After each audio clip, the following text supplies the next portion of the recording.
নমস্কার। আজকে অনেকের অন্নপূর্ণা যোজনার টাকা ঢুকতে চলেছে। হ্যাঁ, 22শে আগস্ট আজকে আপনাদের অনেকের টাকা ঢুকবে। কাদের টাকা ঢুকবে এবং কি নতুন ঘোষণা করা হলো অন্নপূর্ণা যোজনা নিয়ে, কারা পাচ্ছেন কারা পাচ্ছেন না, এবং একই সাথে এই একাধিক বিক্ষোভের পর কী সিদ্ধান্ত আসলো, সমস্তটা বিস্তারিত জানাবো। এবং কাদের আজকে এ টাকা ঢুকছে, কাদের জন্য রয়েছে আজকে সুখবর, সেটাও জানাবো। কাজেই ভিডিওটি খুব ইম্পর্টেন্ট। যারা অন্নপূর্ণা যোজনার টাকা আগস্ট মাসে পাননি তারা ভিডিওটি প্রথম থেকে শুরু করে শেষ পর্যন্ত ওয়াচ করুন। ভিডিওটি ভালো লাগলে অতি অবশ্যই একটি লাইক প্রদান করুন।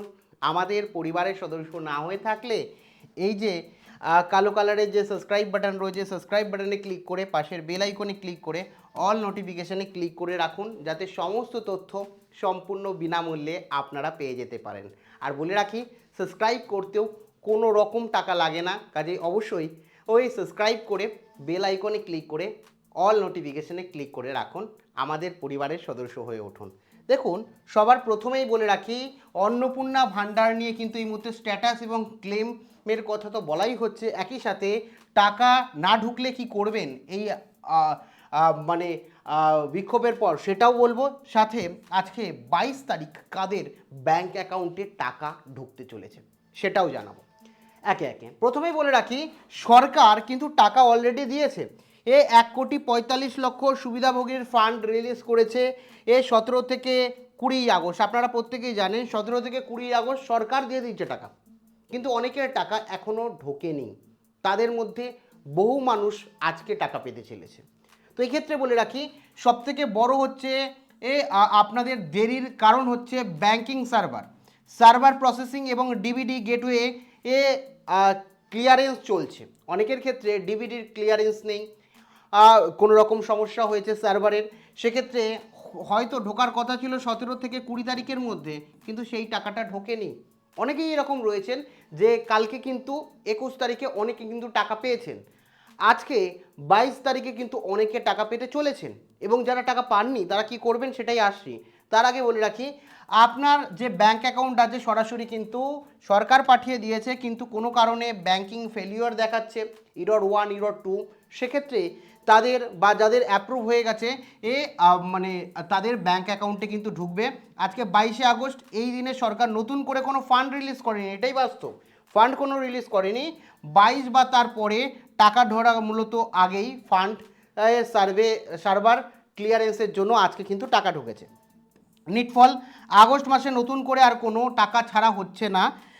আপনার টাকা 22 তারিখে ঢুকছে, যেটি সার্ভারের বিলম্বনার কারণে দেরিতে পৌঁছাচ্ছে অনেকের ক্ষেত্রে, সেই কারণে আজকে 22 তারিখ কিন্তু টাকা ঢুকবে।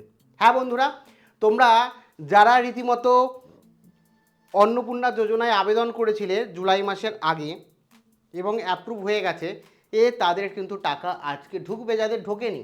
এক্ষেত্রে বলে রাখি, আমার অ্যাকাউন্টে কেন টাকা আসেনি, মূল দুটো কারণ। একটা হচ্ছে ব্যাংকের সিস্টেম, স্ট্যাটাস অ্যাপ্রুভ দেখাচ্ছে, সরকারের তরফ থেকে টাকাও দেওয়া হয়েছে, কিন্তু আপনার ব্যাংকের ডিবিডি অর্থাৎ ডাইরেক্ট বেনিফিট ট্রান্সফার বা কেওয়াইসি অর্থাৎ নো ইয়োর কাস্টমার বা অ্যাকাউন্ট ফ্রিজ থাকলে কোনো কারণে টাকা হয়তো পাঠিয়ে দিয়েছে তারপরেও আসেনি। সরকারি যাচাইকরণ বা ভেরিফিকেশনের সমস্যা, পোর্টালে অনেক সময় আন্ডার প্রসেস বা ফিউচার ভেরিফিকেশন দেখাচ্ছে। আর কখনোই আপনার তথ্যের সত্যতা যাচাই করছে এবং ফর্মে কোনো অসঙ্গতি পেয়েছে, তার মানে আপনার আর এই মুহূর্তে ফার্দার ভেরিফিকেশান হচ্ছে, সেই কারণে। তো এক্ষেত্রে আপনারা কিন্তু ওয়েট করুন, ঠিক আছে? আপনার ভেরিফিকেশন কমপ্লিট হলেই কিন্তু টাকা ঢুকে যাবে, ঠিক আছে? এবার বলে রাখি, পোর্টাল স্ট্যাটাস বা অ্যাকশন ম্যাট্রিক্স এবং এখনও পর্যন্ত আপনার কি করা দরকার। দেখুন, অ্যাপ্রুভ হয়েছে, সব তথ্য ঠিক আছে, সরকার অনুমোদন দিয়েছে। তো এক্ষেত্রে ডো নট ক্লেম অর্থাৎ ক্লেম করবেন না, ব্যাংক চেক করুন, হয়তো আজকেই টাকা আপনার ঢুকে যাবে বা হয়তো কালকে ঢুকবে। তো এক্ষেত্রে অবশ্যই চেক করুন। আজকেও কিন্তু প্রচুর মানুষের টাকা ঢুকবে, যাদের ব্যাংকিং রোড দেখিয়েছে, মানে ব্যাংকের সার্ভারের কারণে টাকা ঢোকেনি, রিলিজ করে দিয়েছে। আন্ডার প্রসেসের কথা যদি বলি, অর্থ আবেদনকারীর যাচাই পর্যায়ে রয়েছে, এখনও কোনো সিদ্ধান্ত হয়নি। মানে আন্ডার প্রসেস মানে আপনার সরকার অনুমোদন দেখেনি। তো এক্ষেত্রেও আপনি ক্লেম করবেন না, অপেক্ষা করুন সমস্তটা খতিয়ে দেখে আপনার অ্যাপ্রুভ হওয়ার সম্ভাবনা রয়েছে। আগে ফাইনাল কোনো রেজাল্ট তো দেখাক, তারপরে আপনারা ক্লেম করতে পারবেন। তো আন্ডার প্রসেস হলে কিছু করবেন না। ফিউচার ফার্দার ভেরিফিকেশন, তো ফার্দার ভেরিফিকেশন যদি হয়, প্রথম দফায় যাচাই হওয়া যথেষ্ট নয়, সরকার ভেরিফাই করছে, এক্ষেত্রে ডু নট ক্লেম এটাই এখন এটা হচ্ছে। কিন্তু যাদের রিজেক্ট কথাটি দেওয়া রয়েছে তারা কিন্তু অবশ্যই ক্লেম করুন। এবার আপনারা বলবেন কিভাবে ক্লেম করব, তো তার জন্য কিন্তু বিভিন্ন রকমভাবে আপনি আপনার এলাকার বিডিও অফিসে গিয়ে জিজ্ঞাসা করুন যে অ্যাকচুয়াল কী সমস্যা আছে, সেই সমস্যা দেখে কিন্তু আপনারা ক্লেম করবেন। এবার বলে রাখি ফার্দার ভেরিফিকেশান, যদি রিজেকশন হয়, যদি বললাম ফার্দার ভেরিফিকেশান যদি হয় ডু নট ক্লেম, কোনো রকম ক্লেম করবে না। যদি ফার্দার ভেরিফিকেশান উইথ রিজন দেওয়া থাকে, রিজেকশন দেওয়া থাকে, সেক্ষেত্রে নির্দিষ্ট কোনো তথ্য থাকলে, যেমন আপনার মানে সরকারি চাকরি করেন বা রেড ফ্ল্যাগে কোনো কিছুতে বাতিল হয়েছে, 3টে ঘর রয়েছে, যে কোনো একটা রিজন রয়েছে, তাহলে অবশ্যই ক্লেম করুন। ক্লেম করা কিন্তু তাহলে প্রয়োজন, ঠিক আছে? তো এই হচ্ছে পুরো ব্যাপার। তো আপনাদের মধ্যে ক্লেম তারাই করবেন যাদের রিজেক্টেড হয়েছে, কেমন? এবার বলে রাখি যে স্ট্যাটাস অ্যাপ্রুভ কিন্তু টাকা নেই, ব্যাংকের এই বিষয়টি চেক করুন। প্রথম কথা হচ্ছে ডিবিডি এবং কেওয়াইসি লিঙ্ক করা আছে কিনা, আপনার অ্যাকাউন্টে ডিবিডি বা অ্যাক্টিভ আছে কিনা বা আধার প্ল্যান লিঙ্ক আছে কিনা সেটা নিশ্চিত করুন। সাইবার ক্রাইমে অ্যাকাউন্ট ফ্রিজ যদি থাকে, সাইবার ক্রাইম অনেক সময় অ্যাকাউন্ট ফ্রিজ করে দেয়, সেক্ষেত্রে কোন লেভেলে আছে সেটা দেখুন। সাইবার ক্রাইম যদি ফ্রিজ অ্যাকাউন্ট থাকে, সেক্ষেত্রেও কিন্তু টাকা ঢুকবে না। ব্যাংকিং ভ্যালিডেশন যদি কোড 1 কোড 2 ইরর দেখায়, তাহলে বুঝবেন আধার কার্ড এবং ব্যাংকের নামে কোনো অমিল বা মিস্টেক হতে পারে। তো সেক্ষেত্রে আপনারা ওয়েট করুন। এই ইরর যদি দেখায়, রিজেক্টেড যদি না হয়, সেক্ষেত্রে কিন্তু অটোমেটিক সেটা ঠিক হবে। সার্ভারের সমস্যা বেশিরভাগ ক্ষেত্রে, মোটামুটি আপনারা সপ্তাহখানিক ওয়েট করুন। তো এক্ষেত্রে পোর্টালে গিয়ে ক্লেম করবেন না, ডিবিডি চেক করুন, কেওয়াইসি চেক করুন, যাতে আপনার অ্যাকাউন্টে সরাসরি ঢুকে যায়। দেখুন, অনেক আমার মা দিদি বোনেরা রয়েছেন যারা রীতিমতো জুলাই মাসের 10 তারিখের আগে আবেদন করেছিলেন, কিন্তু এখনও টাকা ঢোকেনি। তো তাদের বলে রাখি, যাদের অ্যাপ্রুভ হয়ে গেছে তাদের কিন্তু আজকালকের মধ্যেই টাকা ঢুকবে, কারণ সরকার প্রত্যেকের অ্যাকাউন্টে 1,45,00,000 মানুষের অ্যাকাউন্টে টাকা ঢুকে গেছে। সাধারণ কারণ, সরকারি কর্মচারী হলে পরিবারের সরকারি চাকরি, পরিবারের কেউ যদি সরকারি চাকরি করে, তাহলে কিন্তু বাতিল করা হচ্ছে, ফিউচার ভেরিফিকেশন করা হচ্ছে। ইনকাম ট্যাক্স, পরিবারের কেউ যদি ইনকাম ট্যাক্স দেয়, তাহলে কিন্তু রেড ফ্ল্যাগ আপনার জন্য, আপনারা তাহলে কিন্তু টাকা পাচ্ছেন না। 3টির বেশি ঘর বা জমি থাকলে শহরাঞ্চলে, যে পোর্টালে যদি 3টির বেশি পাকা ঘর বা 50 ডেসিবেলের যদি জমি দেখায়, তবে জেনে রাখুন এই নিয়ম গ্রাম অঞ্চল বা ছোট পঞ্চায়েতে প্রযোজ্য নয়, শুধুমাত্র কলকাতা সহ নির্দিষ্ট 7টি বড় বড় যে কর্পোরেশন রয়েছে সেখানেই কিন্তু প্রযোজ্য। আর বাদবাকি কারো গ্রাম অঞ্চলে বা ছোট মিউনিসিপ্যালিটিতে যদি আপনার ঘরের কারণে রিজেক্ট হয়, তাহলে আপনারা অবশ্যই ক্লেম করুন, ঠিক আছে? এবার বলে রাখি, ক্লেম বাটনে ভুল করে ক্লিক করলেই যে টাকা পেয়ে যাবেন, অনেকের ভুল ধারণা আছে যে মিথ রয়েছে একটা, যে ক্লেম করলে 100% টাকা পেয়ে যাবে, এমন না। অনেকের ক্ষেত্রে ক্লেম করলে জটিলতা বাড়তে পারে। যাদের অ্যাপ্রুভ হয়ে গেছে, কোনো ক্লেম করার দরকার নেই। যাদের আন্ডার প্রসেস রয়েছে, কোনো ক্লেম করার দরকার নেই, ঠিক আছে? এরা দুজন তো ক্লেম করবেনই না। যাদের ডাইরেক্টলি রিজেক্ট দেখাচ্ছে, সম্পূর্ণ বাতিল দেখাচ্ছে, তারাই ক্লেম করুন। এবং এক্ষেত্রে বাস্তব চিত্র, ক্লেম করার অর্থ হলো সরকারকে পুনরায় রিভেরিফিকেশন করার জন্য অনুরোধ করা। এটি টাকা পাওয়ার গ্যারেন্টি নয়।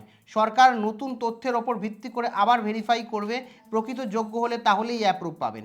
সরকার 100% নিশ্চিত নয় বলে আপনার তথ্য সংশোধনের শেষ সুযোগ দিচ্ছেন ক্লেমের মাধ্যমে। কারণ ধরুন কোনো রকমভাবে ফর্ম ফিল আপ করতে যাওয়ার সময় ভুল ছিল, কেউ ইনকাম ট্যাক্স ভুল করে ক্লিক করে ফেলেছেন, কারোর 3টের বেশি ঘর নেই কিন্তু 3টের বেশি ঘর দিয়ে ফেলেছেন, সেগুলোকে ঠিক করার জন্য, বা কোনো কারণে আপনি নিজে যোগ্য হচ্ছেন, তাও অযোগ্য বলে প্রমাণিত হয়েছে, তাও আপনি নিজের হয়ে ক্লেম করতে পারবেন, সেই সুযোগ কিন্তু দিচ্ছে।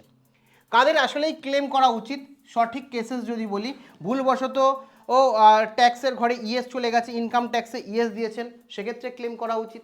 একই সাথে ভুলবশত আপনারা সরকারি চাকরি করেন, এটা এমপ্লয়মেন্ট টাইপে আপনারা ভুলবশত সরকারি চাকরি দিয়ে দিয়েছেন, তারা। একই সাথে ট্রাইব্যুনাল বা সিএএ যারা আবেদন করেছেন, ট্রাইব্যুনাল বা সিএএতে যারা আবেদন করেছেন, তাদের রিজেক্ট হয়েছে। এসিএ আবেদনকারী এই মামলার নিষ্পত্তি হয়নি তাও আবেদন হয়েছে, সেক্ষেত্রে আপনারা কিন্তু রিজেক্ট, যাদের এই কারণে রিজেক্ট হয়েছে তারা কিন্তু অবশ্যই ক্লেম করুন আগে। এবার বলে রাখি, সঠিকভাবে ক্লেম করার জন্য ডিজিটাল পদ্ধতি রয়েছে। আপনি লগ ইন করুন, স্ট্যাটাস চেক করুন এবং কারণ রিমার্ক দিন, কি কারণ রয়েছে আসল কারণ আপনার লিখুন এবং একটা প্রমাণসহ সাপোর্টিং ডকুমেন্ট দিন। যদি দেখুন কোনো ডকুমেন্ট দিতে পারছেন না, তাহলে এর রিজন আপনি একটা কাগজে আপনার বক্তব্য বাংলায় লিখুন এবং নিজে একটা সেলফ ডিক্লারেশন নিজে সই করুন এবং সাথে আপনার আধার কার্ড এবং ভোটারের যে এসআইআর স্লিপ আছে সেটা দিয়ে পিডিএফ করে সাবমিট করে দিন। কিছু যদি ডকুমেন্ট না থাকে এটাই সাবমিট করুন, ঠিক আছে। আপনার করণীয় এখানে কি, অ্যাপ্রুভ থাকলে ব্যাংকের ডিবিডি অ্যাকাউন্ট সঠিকভাবে চেক করুন, ফর্মে দেওয়া সত্যের সাথে মিল অমিল থাকলে কেবলমাত্র প্রমাণসহ পোর্টালে ক্লেম করুন। আর যারা রীতিমতো আন্ডার প্রসেস দেখাচ্ছে, ফার্দার ভেরিফিকেশন দেখাচ্ছে, ক্লেম করার এখন প্রয়োজন নেই, ভিডিও পঞ্চায়েত বা পৌরসভায় গিয়ে বিক্ষোভ ও ক্ষোভ করে অ্যাকচুয়ালি যে তারা কোনো সুরাহা দেবে এমন কিন্তু এখন নেই। হ্যাঁ, অবশ্যই আপনাদের সমস্যার কথা আপনারা জানাতে পারেন, কিন্তু তাদের কাছে কিন্তু কোনো এখন সমস্যা নেই। হ্যাঁ, একটা চাপ হলে হয়তো ওপর মহল থেকে কোনো অফিসিয়াল নোটিশ আসবে বা সুরাহা তৈরি করবে, এখন কিন্তু শুরু হয়নি। নতুন করে টাকা পাওয়ার আশায় বারবার নতুন করে ফর্ম ফিল আপও আপনারা করতে যাবেন না, ক্লেম করুন। কারণ ফর্ম ফিল আপ করলে আধার কার্ডের যে নাম্বার সেটা দিয়ে কিন্তু আপনাকে সরাসরি ধরে নেওয়া হবে। এছাড়া যেটা বললাম, প্রচুর মানুষের কিন্তু আজকে টাকা ঢুকতে চলেছে। আপনাদের ডিবিডি লিঙ্ক কেওয়াইসি দেখুন, যারা বিশেষ করে 10 তারিখের আগে আবেদন করেছিলেন কিন্তু এখনও পর্যন্ত টাকা পাননি, তাদের টাকা কিন্তু অনেকের ঢুকতে চলেছে। সেই কারণে ওয়েট করুন, প্রত্যেকের টাকা কিন্তু ঢুকছে। Thank you.